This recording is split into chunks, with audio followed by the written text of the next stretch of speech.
네, 자 오늘은 연말정산 실무 수행을 하도록 하겠는데요. 여러분 교재 453쪽 펴주시고 프로그램을 실행하셔가지고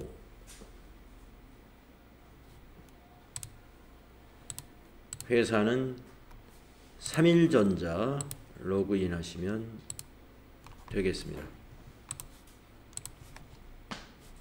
자, 인사급여 면으로 가시고요. 자, 연말정산 근로소득 원천징수 영수증이라고 하는 요 메뉴로 시작을 하겠습니다. 연말정산 근로소득 원천징수 영수증. 자, 열어주시고요. 전사원을 불러내도록 하겠습니다. 예, 여러분 이 상단에 보시면 전사원이라는 단추가 있죠. 연말정산 사원을 모두 불러오시겠습니까? 해서 예 하셔가지고 세 사람을 모두 불러놓고서 시작하겠습니다. 전사원 불러오기가 완료되었습니다. 그러면은요, 회사원들의 연말정산 자료가 급여 명세서에서 그대로 다 넘어오게 되는 것입니다. 세 분께 넘어왔죠. 먼저 김현철 씨를 먼저 하겠습니다. 자, 김현철 사원을 선택하고 여기 이 부분을 잘 보시게 되면요, 여러가지 탭이 있는데 정산명세, 소득명세, 소득공제, 의료비, 기부금, 신용카드, 연금투자명세, 월세명세, 이러한 탭들이 쭉 있지요. 여기에서 맨 앞에 있는 이 정산명세라고 하는 게, 요 정산명세라고 하는 게 뭐냐면은 총괄하는 거죠. 우리가 앞 시간에서 중도퇴사자 연말정산을 할 때 이 양식 잠깐 보셨어요. 성동일씨 중도퇴사자. 그때 이 양식 위에서부터 총급여, 그리고 근로소득공제 얼마, 이런 것들을 쭉 이렇게 내려가면서 쭉 보고, 또 위에서부터 쭉 보고, 바로 그 양식입니다. 여기 정산명세 탭. 그래서 우리가 정산명세 탭에 입력하는 것도 있고, 소득명세에 입력하는 것도 있고, 소득공제에 입력하는 것도 있고, 의료비 탭에 입력하는 건 당연히 의료비 입력하겠죠. 기부금 탭에 입력하는 것은 당연히 기부금 입력하겠죠. 신용카드 소득공제에 입력하겠죠. 연금투자명세와 월세명세 탭이 있는데요. 이 연금투자명세와 월세명세는 입력하는 탭이 아니고 조회만 하는 곳입니다. 예, 그래서 우리가 이제 이 세 사람 거에 연말정산 자료를 입력하면서 더존 스마트 A에서는 요 6개의 탭에다가 자료를 입력하게 될 것이다. 예. 그래서 요 6가지 탭에 그러면 어느 자료를 어느 탭에 입력하는 거, 이게 굉장히 지금 어렵지 않겠느냐. 제가 앞 시간에 말씀드린 것 같은데, 이 AT 시험은 이 자료는 어느 탭에 입력해라 딱 알려줍니다. 그래서 어디에 입력할지 모를 일은 없어요. 다만 입력하는 요령은 이제 그 안에 그 탭에 들어가서 자리를 찾는 것은 이제 우리의 숙달, 앞으로 숙달해야 될 내용이다. 자, 그러면 김현철 씨의 연말정산 자료의 첫 번째 자료 1번을 보겠습니다. 신용카드 사용 내역이네요. 자, 여러분 신용카드에서 한 가지 특이사항이 뭐냐면은 형제자매 이거 입력해서는 안 되죠. 네. 또 소득이 있는 사람 거는 입력하면 안 됩니다.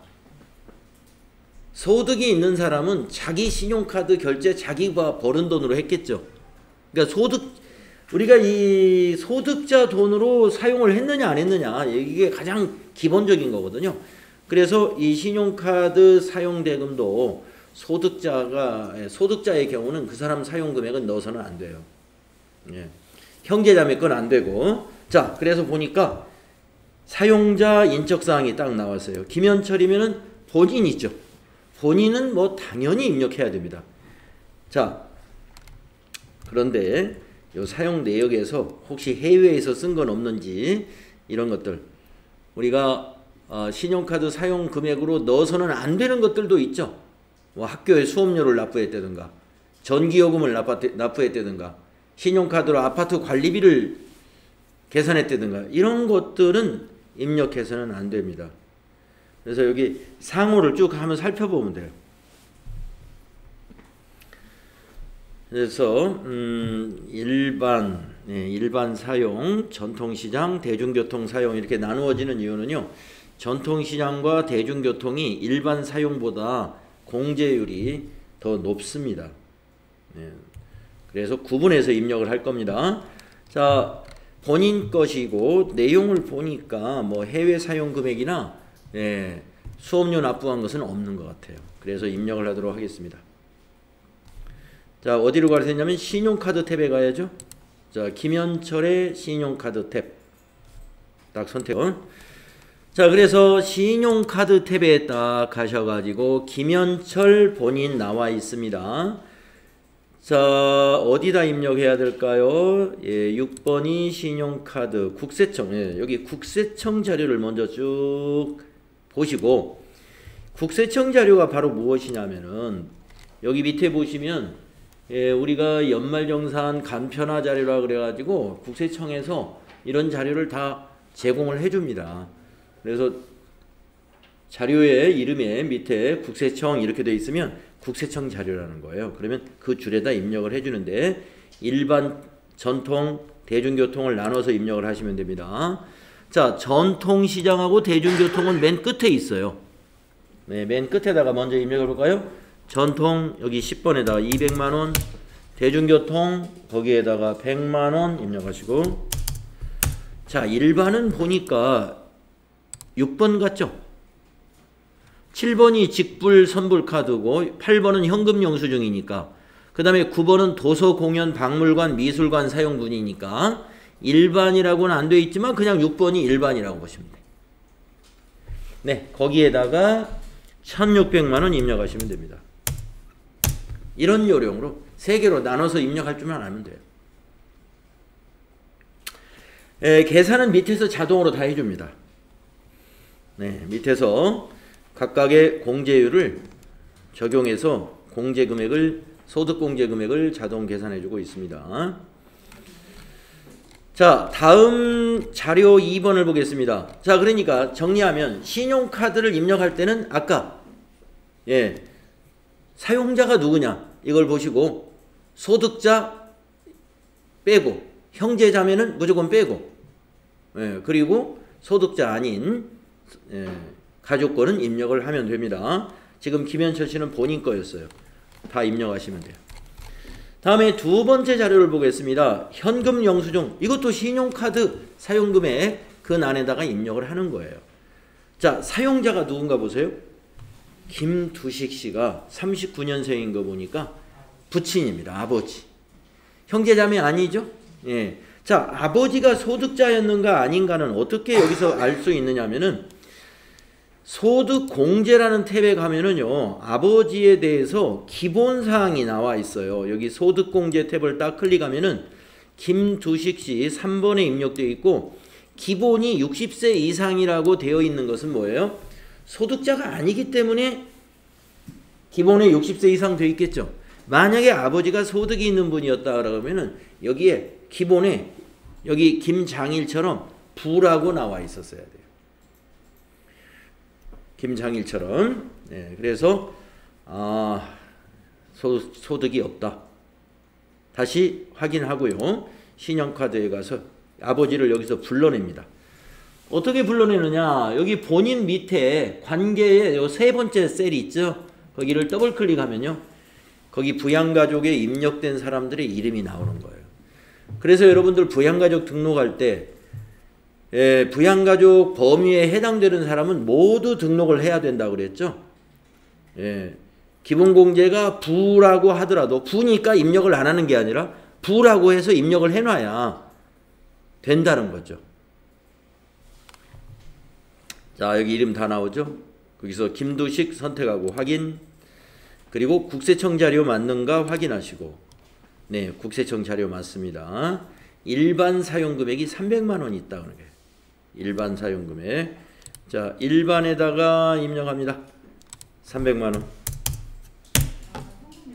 현금 영수증란에다가 자, 지울 때 스페이스바 엔터 치시고 여기 8번에 입력해야 돼요. 예, 현금 영수증란을 찾아서 예, 현금 영수증. 자, 다음에 자료 세 번째 자료를 보도록 하겠습니다. 2021년 귀속 소득세액 공제 증명서류 해가지고 보장성 보험이라고 되어 있어요. 보장성 보험. 자, 여러분 어제 여러분에게 앞 시간에서 이 보험료 세액 공제에 대해서 여러분이 보험료는 동그라미가 3개. 보험료는 동그라미가 3개. 그 동그라미가 다 뭐냐 하면은 보험료는 나이 요건도 따져봐야 되고 소득 요건도 따져봐야 되고 기간도 따져봐야 된다. 예, 보험료는 동그라미 동그라미 동그라미다. 나이와 소득과 기간을 전부 따져봐야 돼.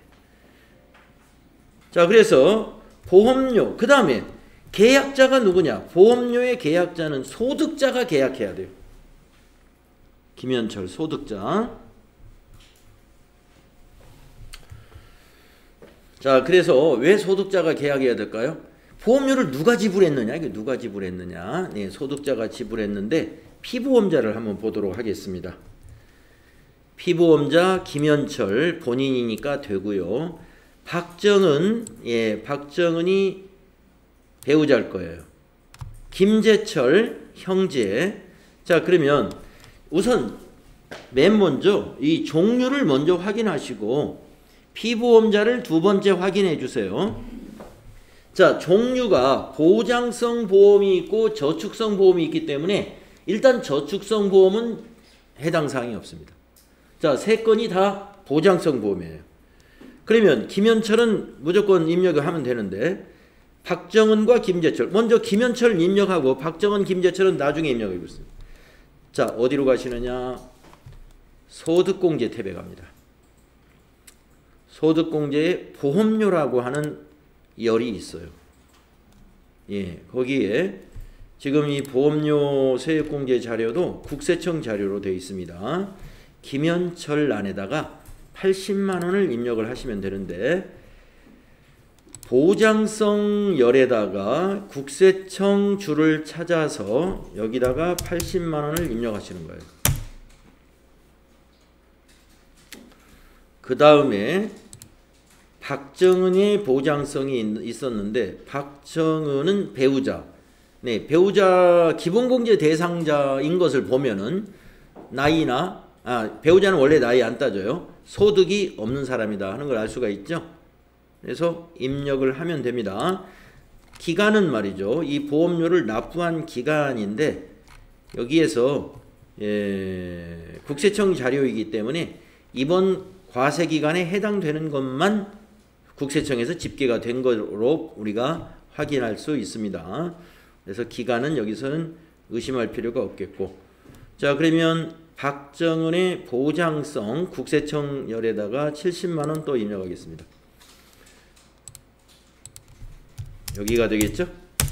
엔터 하시고 그 다음에 김재철인데 네, 김재철은 장애인 열에 따로 있죠.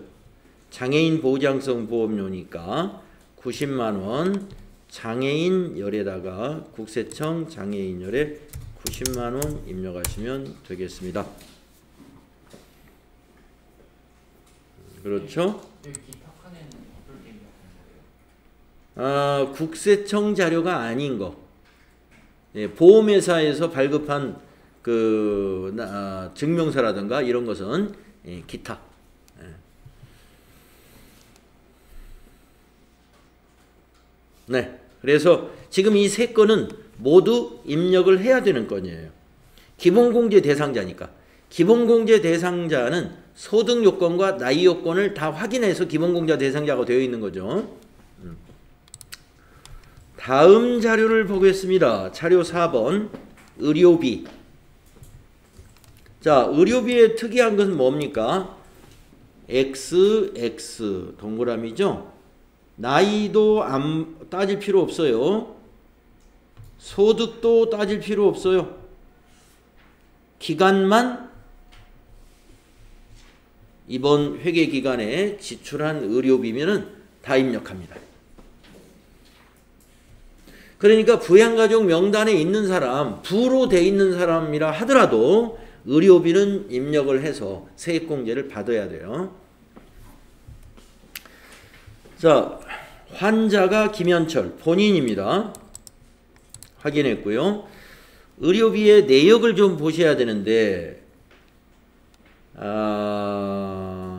종류 일반 안경구입비가 지금 없습니다만은 만약에 안경구입비가 있다면은 1인당 1년에 50만 원이 한도라는 것도 알고 계시고요. 지금은 안경구입비 없이 일반 의료비로 80만 원 지출됐습니다. 만약에 의료비의 이 지출 내역이요, 미용이나 건강을 위한 의료비다, 치료 목적의 의료비가 아니면 입력해서는 안 돼요. 예. 그러니까 그 미용 목적의 성형수술을 하였다든가 건강을 위해서 한의원에서 보약을 먹었다든가 이런 것들은 이제 구분이 될 겁니다. 자, 그리고 구분이 없어요. 그래서 요 80만 원 모두 입력하시면 됩니다. 김현철 의료비 탭이 따로 있습니다. 자, 의료비 탭에 가셔서 첫 번째 열에 부양가족 관계코드 첫 번째 칸을 더블 클릭하셔가지고 김현철을 클릭하고 확인을 누릅니다. 그러면 상호를 입력하는데 우리가 국세청 자료인 경우는 여기서 상호라면 이제 병원의 이름을 말하는데 국세청 자료는 입력을 안 해요. 여기 의료증빙 코드부터 입력합니다. 국세청 자료는 상호와 사업자 번호를 생략합니다. 의료증빙 코드에서 1번 국세청. 건수는 한 건. 의료비가 얼마예요?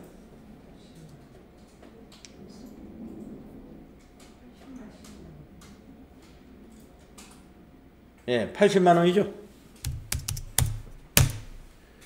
자, 실손의료보험료를 받은 게 있으면 여기다 입력하는데 내용이 없습니다. 엔터. 난임시술비라면 여기를 0으로 입력하시고, 중증질환이나 결핵 환자였으면 여기서 0을 입력하고, 산후조리원 해당 비용이면은 여기다 0을 표시하면 됩니다. 해당 사항이 없는 것은 엔터로 그냥 X로 지나가시는 거예요. 이거 실손의료보험료요. 네. 보상받은 금액을 올리는 거예요? 예. 보험료 받은 거.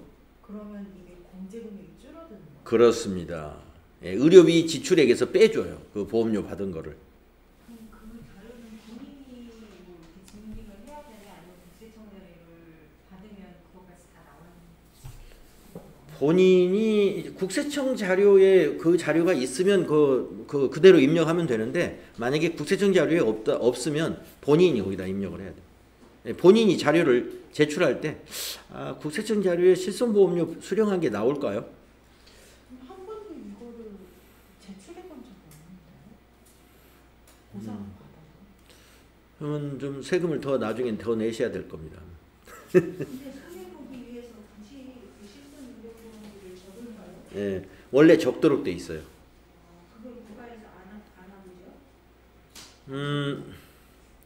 그러니까 그것이 국세청 자료로 잡히는지는 제가 지금 확인은 모르겠는데, 실손의료보험료가 있으면 수령한 금액을 거기다 입력하도록 되어 있는 것이다.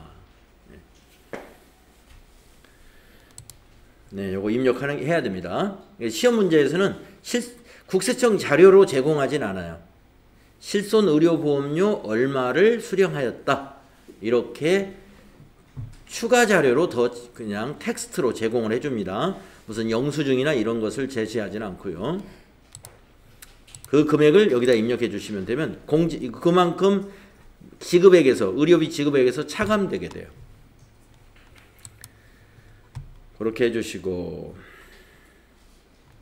다음 자료 5번은 이것도 의료비입니다. 자, 의료비는 환자가 이름만 있으면 입력하면 된다고 그랬죠. 황순이 모친 같고요.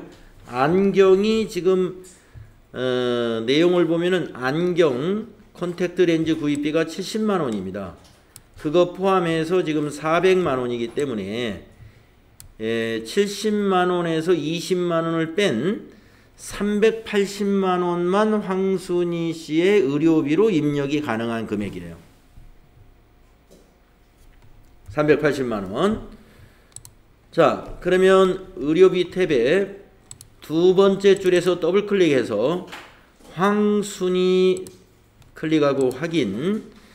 국세청 자료 맞나요? 예, 이것도 국세청 자료이니까 상호와 사업자 번호는 그냥 패스하시고 의료증빙 코드에서 1번 국세청 한 건 금액은 380만 원으로 입력해야 된다.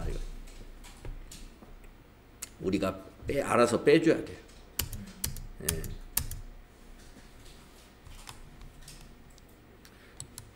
이렇게 입력하시면 됩니다. 자, 다음은 자료 6번 교육비입니다. 교육비. 자, 교육비에서 특이한 것은, 자, 동그라미로 한번 생각해 볼까요? 교육비 나이 요건을 보나요? 안 봅니다. 네. 소득은 보나요? 예, 소득은 봐야 돼요. 소득이 있는 사람이면 자기가 벌어서 자기가 교육비 냈겠죠. 기간 봅니다. 예, 기간도 이번 과세기간에 지출한 교육비만 입력을 해야 돼요. 자, 나이를 안 봅니다. 근데 교육비에서 또 특이한 사항이 뭐가 있었어요? 직계 존속. 이거는 교육비에 입력해서는 안 돼요. 직계존속 교육비는 해당 사항이 없다. 직계존속 교육비는. 또 하나는 대학원은 본인만. 대학원은 본인 것만 입력해야지 자녀 것까지 입력해서는 안 돼요. 대학원은 자녀는 해당이 없다. 본인 것만 입력한다. 요것만 기억하시면 입력을 제대로 할 수가 있습니다. 자, 학생의 인적사항이 김장일이고요. 96년생인 것을 보니까 자녀입니다. 네, 그래서 김장일이가 기본공제 대상자 아니면 소득만 없으면 입력을 하면 돼요. 김장일이가 소득만 없으면. 그런데 밑에 교육비 지출 내역을 봤더니 대학원 교육비입니다. 그래서 김현철 씨 본인이 아니니까 이 교육비는 입력해서는 안 됩니다. 대학원 교육비이기 때문에. 예, 소득이 있는지 확인해 볼 필요도 없어요. 자, 그래서 요거는 자료를 입력하지 마시고 자료 7번에 또 교육비가 있습니다. 이번에 학생은 김차일입니다. 김차일은 01년생 자녀인 것 같습니다. 딱 20세네요. 네. 그러니까 20세인 거로 봐서 만약에 차일이가 소득이 있었다면 거기 기본공제가 부로 돼 있을 거예요. 소득이 있는지 없는지 거기 가서 이제 입력할 때 보면 되겠고. 대학교입니다. 대학교 일반 교육비 850만 원 입력하시면 되겠습니다. 자, 교육비가 어디에 있느냐? 조금 전에 소득공제에서 보험료 입력했는데요. 소득공제 탭에 가서 입력을 합니다. 자, 소득공제 탭에 가면은 여기 우리 부양가족 관계자들이 여기 다 입력이 돼 있어요. 거기에 김차일이가 여기 6번에 입력이 되어 있는데 20세 이하 기본공제 대상자로 되어 있죠. 자, 나이나 소득이 다 해당이 되는 사람입니다. 그래서 국세청 줄에 오른쪽으로 쭉 가면, 자, 국세청 줄이 어딘지 여기 선을 보시면 알 수 있어요. 여기 의료비 옆에 교육비 있어요. 여기에 김차일 바로 이 자리죠. 일반 교육비에다가 그 금액을 입력하시면 됩니다. 김차일의 교육비 850만 원이죠? 이렇게 입력하시면 돼요. 여기 대학생, 대학생 나이 때문에 대학생이 자동 체크됐네요. 여기서 원래 대학생하고 여기다 850만 원 이렇게 입력을 하면 됩니다.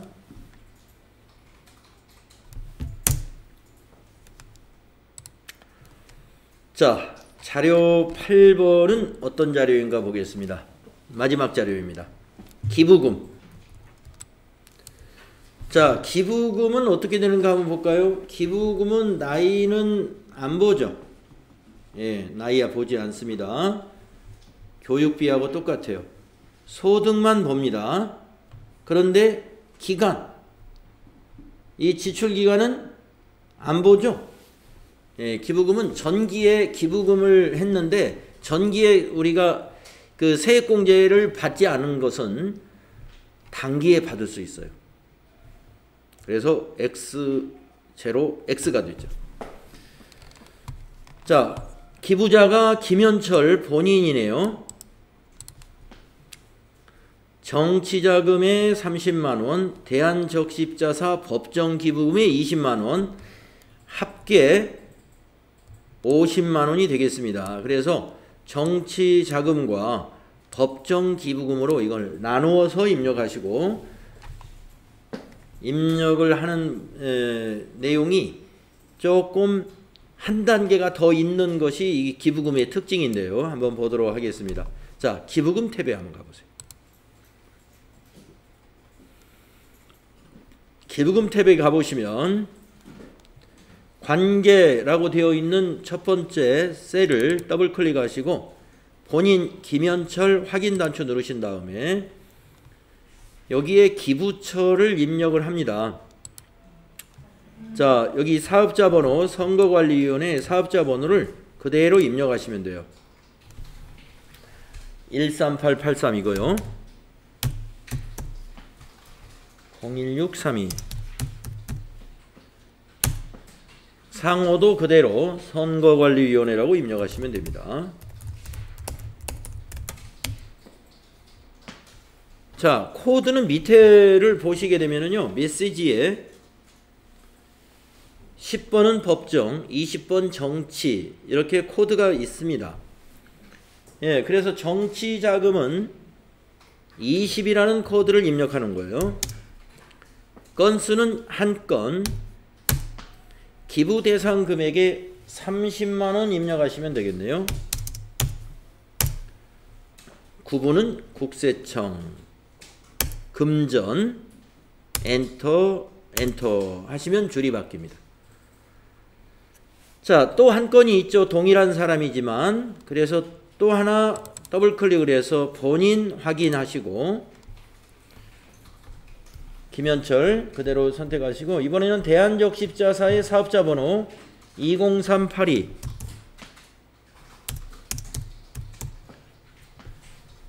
00639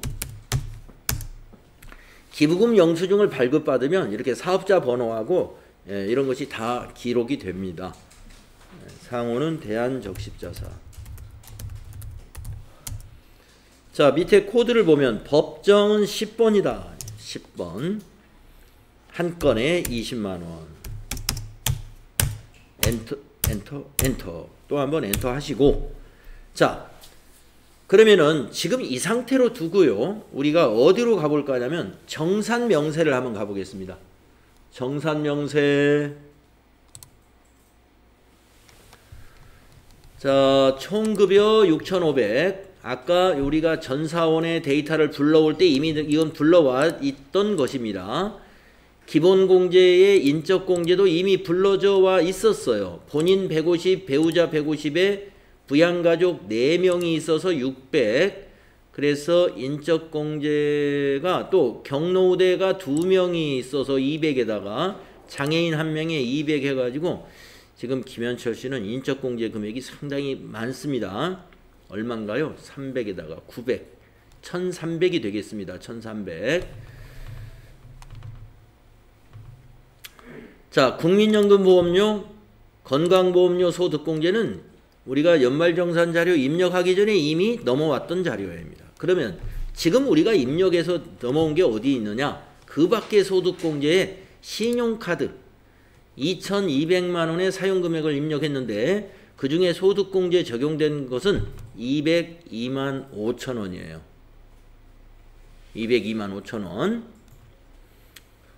그리고 이 화살표 탭을 눌러보시면 입력된 자료의 계산, 공제율 계산표가 여기 딱 나옵니다. 그래서 1,600만 원에 대한 여기 신용카드 사용금액 1,600만 원에 대한 것은 15%가 공제금액으로 계산이 되었고, 그 다음에 현금 영수증의 300만 원은 30%, 그 다음에 전통시장하고 대중교통에 사용되었던 것은 40%, 그래서 각각 공제율을 적용해서 계산한 공제금액은 450만 원인데 그 중에 왜 202만 5천 원만 공제 가능하느냐? 330만 원이 한도가 됩니다. 그래서 그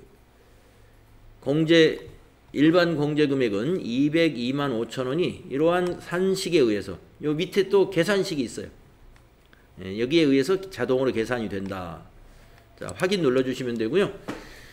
자, 그 다음에 이제 우리가 세액공제가 뭐가 있었냐면은 이거는 다 자동으로 계산되는 거고요. 보장성 보험료 세액공제 입력했었죠. 그래서 240만 원 입력해가지고 25만 5천 원만큼 세액공제를 받았고요. 자녀 세액공제는 이건 뭐 자동으로 계산되는 겁니다. 차일이 한 명 있었죠. 그래서 15만 원. 그 다음에 의료비 세액공제, 의료비 460만 원을 우리가 입력했어요. 그 중에 39만 7,500원이 세액에서 공제됩니다. 교육비 세액공제, 850만 원 대학생 교육비 하나 있었죠. 거기서 127만 5천 원이 세액공제 적용됩니다. 자, 그런데 기부금 왜 안 넘어왔을까요? 법정기부금도 있었고 정치자금 기부금 30만 원도 있었는데 기부금 세액공제가 넘어오지 않았습니다. 그래서 현재 넘어오지 않은 상태로 결정세액이 이렇게 계산돼서 나온 거예요. 자, 그러면 기부금 세액공제는 왜 넘어오지 않았느냐? 이거를 지금 여러분이 아셔야 되는데 지금 다른 거는 그 자리에 입력만 하면 끝납니다. 다 정산 명세 제대로 다 넘어옵니다. 그러면 기부금을 여기다 어떻게 넘겨야 되느냐? 자, 기부금 탭에 가보십시오. 자, 기부금 탭에 가보시면은 우리가 여기 지금 기부금 탭 안에 탭이 여러 개가 있습니다. 이 탭에서 첫 번째 요 탭에 기부금 내역을 입력하고 난 다음에 이쪽으로 넘어와야 돼요. 기부금 조정 명세로 한번 넘어옵니다. 자, 넘어온 다음에 상단에 있는 정산 명세 보내기라고 하는 요 탭을 눌러줘야 됩니다. 공제액을 계산해서 정산 명세 보낸다라는 탭인데요. 그러면 정산액 계산 후 정산 명세 보내기라는 이 팝업 창이 나오게 되고요. 여기에서 밑에서 다시 한번 정산 명세 반영이라고 하는 이 단추를 눌러줍니다. 반영하시겠습니까? 라는 팝업이 나오거든요. 거기서 예 한번 해주셔야 돼요.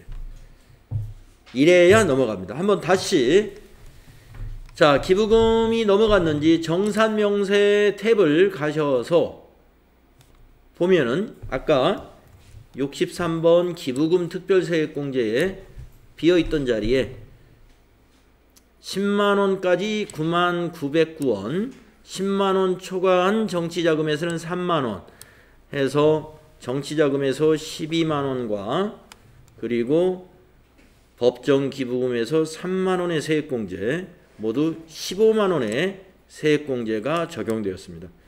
그래서 세액공제가 더 많이 적용되니까 밑에 결정세액은 다시 줄어들어 가지고 82만 8,591원이 되더라. 그래서 이 사람이 기납부한 세금이 소득세가 275만 3,400원을 원천징수 당했기 때문에 192만 4,800원의 소득세를 환급받고 지방세 19만 2,420원을 환급받아서 2월 달에 211만 7,220원을 환급받게 된다.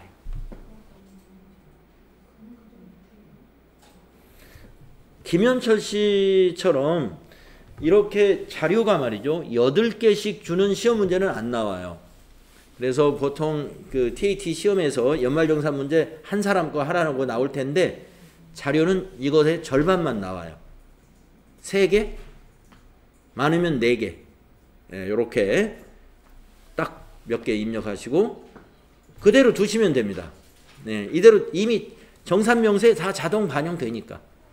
그래서 위에 가서 뭐 완료를 누른다든가 이렇게 추가 작업은 안 하셔도 돼요. 선생님 금액이 다른데요? 언니도? 왜 다를까요? 자, 쉬었다 하겠습니다.